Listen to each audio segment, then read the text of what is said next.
ఈరోజు ఈ భద్రాచలం ప్రభుత్వ ఆసుపత్రిని సిపిఎం పార్టీ ప్రతినిధి బృందం పరిశీలించడం జరిగింది. ఇది మొత్తం ఏజెన్సీ ప్రాంతం, ఆదివాసులు ఎక్కువ ఉండేటటువంటి ప్రాంతం.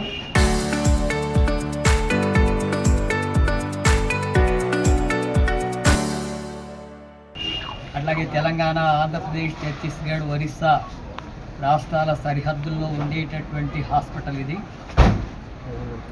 దాదాపు 400 నుంచి 700 మంది అవుట్ పేషెంట్స్గా ఈ హాస్పిటల్కి వస్తూ ఉంటారు.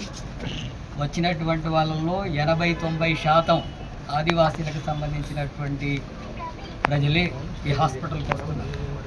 మరి ఇలాంటి హాస్పిటల్ ఇది 200 పడకగలిగినటువంటి హాస్పిటల్ ఇది. కానీ ఇప్పుడు 250 నడిపిస్తున్నారు.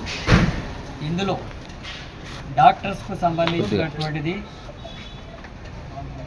సివిల్ సర్జన్స్ 16 మంది ఉండాల్సి ఉంటే 3 మాత్రమే ఉన్నారు. అట్లాగే డిప్యూటీ సర్జన్స్ అసలు లేరు. అట్లాగే అసిస్టెంట్ సివిల్ సర్జన్స్ 37 మంది ఉండాల్సి ఉంటే వాళ్ళు కూడా లేరు, 23 మంది ఉన్నారు. అందులో కూడా కాంట్రాక్ట్ వాళ్ళే ఉంటున్నటువంటి పరిస్థితి ఉంది. 62 మంది డాక్టర్స్ ఉండాల్సి ఉంటే 21 మంది డాక్టర్స్ మాత్రమే ఈ హాస్పిటల్లో ఉంటున్నారు. అట్లాగే జనరల్ సర్జన్ లేడు. ఆర్థోపెడిక్ సంబంధించినటువంటిది 2 డాక్టర్స్ ఉండాల్సి ఉంటే ఒకరే ఉన్నారు. జనరల్ మెడిసిన్ ఒకరు ఉండాలా, ఒకరు కూడా లేనటువంటి స్థితి ఇక్కడ కొనసాగుతుంది. పిల్లల డాక్టరు 4 ఉండాల్సి ఉంటే ఇక్కడ 2 ఉన్నారు. ఈఎన్టీ డాక్టర్ కూడా 2 ఉండాల్సి ఉంటే ఒకరే ఉన్నటువంటి పరిస్థితి ఉంది ఇక్కడ. అట్లాగే ఫార్మసిస్టులు 7 ఉండాల్సి ఉంటే 3 ఉంటున్నారు.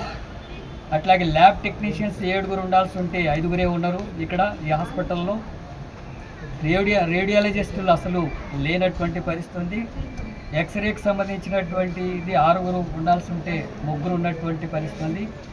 అంబులెన్స్లు 2 ఉంటే 1 చెడిపోయి ఉంది, 1 మాత్రమే పనిచేస్తుంది. ఎవరినైనా ఆపదలో ఉంటే ఆదుకునేటటువంటి స్థితిలో లేనటువంటిది ఉంది. శానిటేషన్కి సంబంధించినటువంటిది 160 మంది అవసరం ఉంటే ఇక్కడ 70 మంది మాత్రమే పనిచేస్తున్నారు. 70లో కూడా 36 మాత్రమే ఇక్కడ రెగ్యులర్గా పనిచేస్తూ మిగతా హాస్పిటల్స్కి వాళ్ళని డిప్యూటేషన్ పంపిస్తున్నటువంటి పరిస్థితి ఉంది. ఇక్కడికి సంబంధించినటువంటి హాస్పిటల్ యొక్క వైద్యం చూసినప్పుడు తీవ్రమైనటువంటి అవసరం ఉంది. పేషెంట్లతో పరిశీలించినప్పుడు అనేక రకాల జబ్బులతోన ఇక్కడికి వస్తున్నాం. ఇక్కడ ఉండేటటువంటి వైద్యం సరైనటువంటిది అందుబాటులో లేదు, డాక్టర్స్ లేరు, స్టాఫ్ లేనటువంటి పరిస్థితి ఉంది. ఈ నేపథ్యంలో పేద ప్రజలు, ఆదివాసీలకు సంబంధించినటువంటి వాళ్ళ ప్రాణాలు కాపాడేటటువంటి విషయంలో ప్రభుత్వం పూర్తిగా నిర్లక్ష్యం వ్యవహరిస్తున్నటువంటిది ఉంది. దీనికి ఎంత నిధులు వస్తున్నాయి ఏంటి అనేటటువంటి విషయాలు స్పష్టత లేదు. ఈ హాస్పిటల్కు సూపరింటెండెంట్ కూడా ఇప్పటివరకు లేడు. ఇన్ఛార్జెస్ మాత్రమే సూపరింటెండెంట్గా వ్యవహరిస్తున్నటువంటి పరిస్థితి ఉంది. స్టాఫ్ నర్సులంతా కూడా 52 మందికి పైగా ఉండాల్సినటువంటిది ఉంటే ఇక్కడ కేవలం 16 మాత్రమే పనిచేస్తున్నారు. ఓవర్ బర్డన్ అవుతుంది. 3-4 సంబంధించినటువంటి వార్డ్స్ని ఒక స్టాఫ్ నర్సే మెయింటైన్ చేయాల్సినటువంటి దుస్థితి ఉంది. గంటల తరబడి అవుతుంది. శుభ్రతకు సంబంధించినటువంటిది ఇంత పెద్ద ఎత్తున జనాలు పని వస్తున్నటువంటి హాస్పిటల్కు కనీస సౌకర్యాలు లేవు. వాళ్ళకు కూడా సంబంధించి వాళ్ళకు 11,000 వేతనమే శానిటేషన్ వర్క్ చేసేటటువంటి వాళ్ళకి ఇస్తున్నారు. ఆ 11,000 కూడా 3 నెలలకు, 4 నెలలకు, 5 నెలలకు ఒకసారి ఇస్తున్నటువంటి దుస్థితి ఉంది. కనీసం 26,000 ఇవ్వాల్సింది. ఆ రకంగా ఇస్తున్నటువంటి పరిస్థితి లేదు. ఈ హాస్పిటల్ని సూపర్ స్పెషాలిటీ హాస్పిటల్గా దీన్ని మార్చాల్సినటువంటి అవసరం ఉంది. పూర్తిగా ఖాళీ పోస్టులన్నింటినీ కూడా వెంటనే భర్తీ చేయాలి. డాక్టర్స్ కూడా నియమించాల్సినటువంటి అవసరం ఉంది. ఈ రకమైనటువంటి పద్ధతుల్లో ఉంటే ఆదివాసీల ప్రాణాలని గాలికి వదిలేసినట్టుగా అవుతుంది ప్రభుత్వం. ఒకవైపు ప్రభుత్వం మేము ప్రజల ప్రభుత్వ రంగంలో వైద్యాన్ని మెరుగుపరుస్తున్నాం, హాస్పిటల్స్ని కూడా కొత్తగా ప్రారంభిస్తున్నామని చెప్పి ముఖ్యమంత్రి రేవంత్ రెడ్డి గారు చెప్తా ఉన్నారు. కానీ ఇక్కడ అది జరగడం లేదు. పూర్తిగా భిన్నంగా వివరిస్తున్నట్టు ఇక్కడ స్థానిక ఎమ్మెల్యేనే దీనికి చైర్మన్గా ఉన్నారు. మరి సమావేశాలు పెట్టడం కానీ, వాటిని రివ్యూ చేయడం కానీ, బడ్జెట్ని అదనంగా తీసుకొచ్చి సౌకర్యాలు మెరుగుపరిచేటటువంటి విషయంలో సరైనటువంటి పాత్ర అనేది ఏమీ లేదు అనేటటువంటి దీన్ని చూసిన తర్వాత స్పష్టమవుతుంది. సిపిఎం పార్టీ ఆధ్వర్యంలో మొత్తం రాష్ట్ర వ్యాప్తంగా అన్ని హాస్పిటల్స్ని కూడా పర్యటనలు చేస్తున్నాం. మొత్తం వైద్యం అంతా కూడా పూర్తిగా ప్రభుత్వ రంగంలో ఉచితంగా ఉండాలనేది సిపిఎం పార్టీగా డిమాండ్ చేస్తున్నాం. ఈరోజు ప్రైవేట్ హాస్పిటల్స్ అన్నీ కూడా ఇష్టానుసారంగా ఫీజులు పెంచి ప్రజల ప్రాణాలతో చెలగాటమాడుతూ కార్పొరేట్ హాస్పిటల్స్ అయితే విపరీతంగా దోపిడీ చేస్తున్నటువంటి పరిస్థితి ఉంది. వాటి ఫీజు నియంత్రణ అనేటటువంటిది కూడా ఏమీ లేదు. ఏ ఆపరేషన్కి ఎంత డబ్బులు అనేది ఎవరు నియంత్రించేటటువంటి పరిస్థితి కూడా లేదు. ఆ రకంగా ప్రైవేట్ హాస్పిటల్స్, కార్పొరేట్ హాస్పిటల్స్లో దోపిడీ కొనసాగుతుంది. ఆ దోపిడీని అరికట్టాలా, ప్రభుత్వ రంగంలో పూర్తిగా వైద్యాన్ని మెరుగుపరచాలా, ఆ రకమైనటువంటి సమస్యలు పరిష్కరించాలనే డిమాండ్తో సిపిఎం పార్టీ రాష్ట్ర వ్యాప్తంగా ఈ కార్యక్రమాన్ని నిర్వహిస్తుంది. అందులో భాగంగానే ఈరోజు భద్రాచలం హాస్పిటల్ని పరిశీలించాం. ఇక్కడ వచ్చినటువంటి అంశాలన్నింటినీ కూడా ముఖ్యమంత్రి రేవంత్ రెడ్డి దృష్టికి తీసుకెళ్తాం. ఈ పరిష్కారం జరిగేటట్టుగా కృషి చేస్తాం.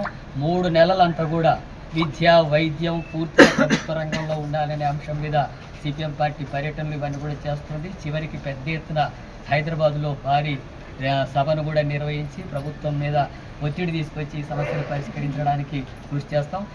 ఐటీడీఏ నుంచి కూడా ఇచ్చేవాళ్ళు. మెడికల్ అండ్ హెల్త్ డిపార్ట్మెంట్ అంబులెన్సులు 1-2 ఉంటే ఐటీడీఏ అంబులెన్సులు కూడా 1-2 ఉండేవి.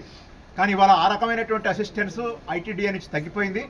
కాబట్టి ఉన్న నిధులైనా సరే ప్రియారిటీ బేస్ మీద ఐటీడీఏ నుంచి వైద్య రంగానికి కేటాయించాలనేటువంటిది నేను డిమాండ్ చేస్తున్నాం. అదేవిధంగా ఇక్కడ చాలామంది స్టాఫ్ లేరు అనేది బాగా వచ్చింది. 3వ వంతు స్టాఫ్ ఉన్నారు, 2 వంతుల స్టాఫ్ లేరు.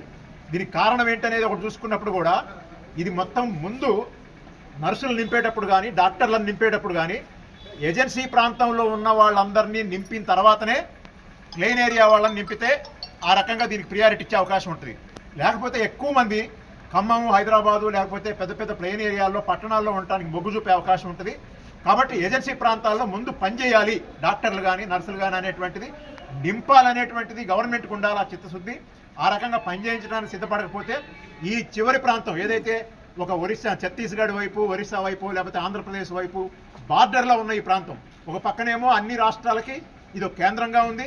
ఇక్కడ ఉన్న తక్కువ మంది సిబ్బంది అయినా వాళ్ళు కష్టపడి పనిచేయడానికి ప్రయత్నం చేస్తున్నారు, కానీ అది సాధ్యం కావట్లేదు. కాబట్టి ఆ రకంగా ఎక్కువ నిధులు కేటాయించాలి. ఎక్కువ నిధులు తీసుకురావడానికి ఇక్కడ ఉన్న ఎంపీ గారు, ఎమ్మెల్యే గారు కూడా కేంద్రం మీద, రాష్ట్రం మీద ఒత్తిడి చేసి ఈ గతంలో ఎలా అయితే ప్రజాప్రతినిధులు ఆ రకంగా ఎట్లయితే ఎఫర్ట్ పెట్టేవాళ్ళు సిపిఎం పార్టీ ప్రజాప్రతినిధులు, ఆ రకంగా హైదరాబాద్ వరకు కూడా పోయి వైద్య ఆరోగ్య శాఖ మీద, అదేవిధంగా గిరిజన సంక్షేమ శాఖ మీద ఎఫర్ట్ పెట్టి ఎక్కువ నిధులు ఈ ప్రాంతానికి తీసుకొచ్చేదానికి ప్రజాప్రతినిధులు కూడా ప్రయత్నం చేయాలని డిమాండ్ చేస్తున్నాం.